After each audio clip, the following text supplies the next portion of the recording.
Originating in Japan, Aum Shinrikyo, a cult loosely based on Buddhism, began in the 1980s. The founder, Shoko Azara, claimed to be the enlightened one that was worthy of succeeding Buddha. However, although sounding harmless, their views gradually turned apocalyptic and violent. Eventually, they even became the cult responsible for the 1995 Tokyo subway nerve gas attack, injuring over 2,000 people and killing more than 12. Today, I talk about how Aum Shinrikyo started and what they eventually became. Shoko Azara, a blind man believing to be able to purify sinners and a prophet of the end times, started the religion named Aum Shinrikyo.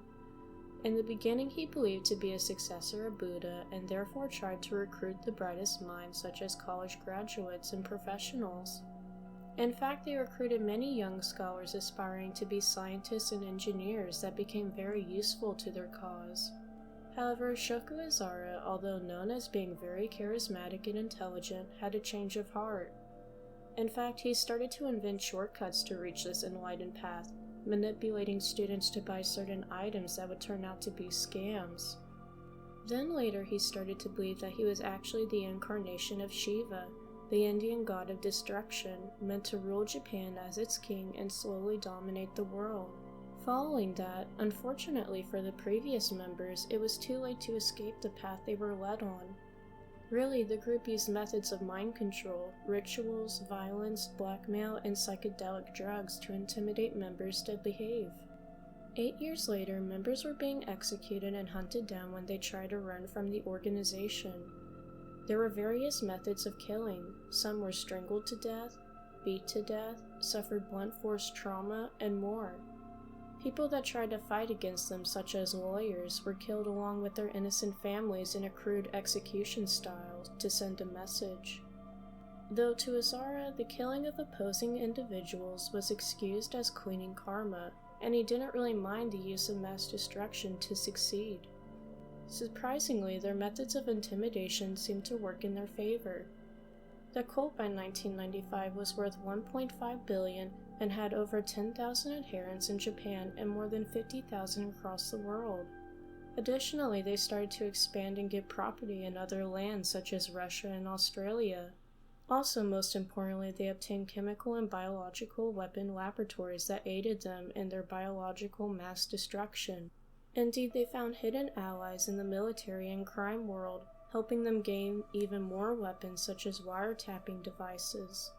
While both illegal and legal methods were used to obtain their wealth, it all helped them with their success.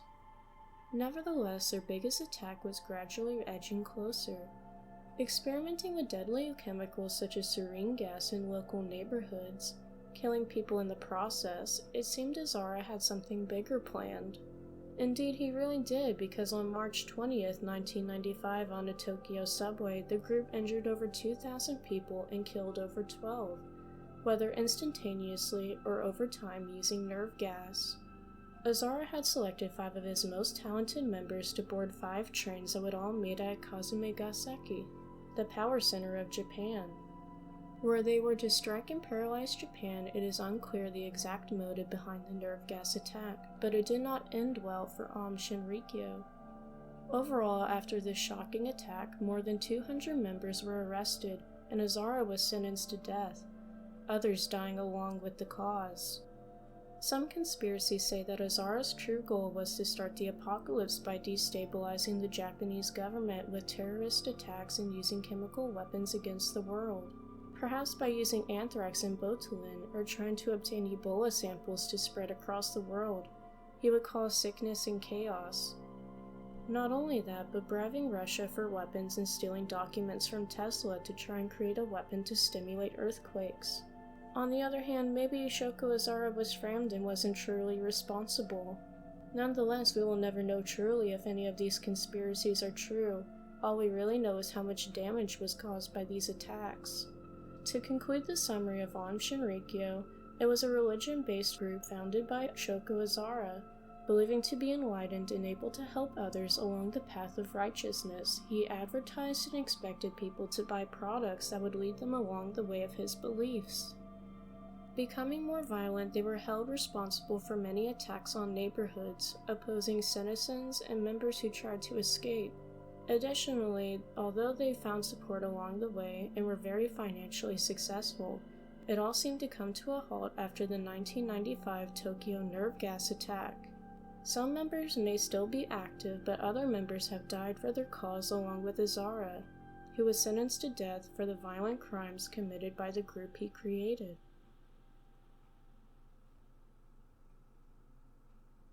Hey guys, I hope you enjoyed today's video on Aum Shinrikyo. Please let me know what you think in the comments below as well. Do you think that he perhaps could have been framed, or was he truly responsible for these attacks? Also, if you enjoyed the video, please turn post notifications on and hit the subscribe button. Anyways, thanks for listening and be careful next time you go on a subway.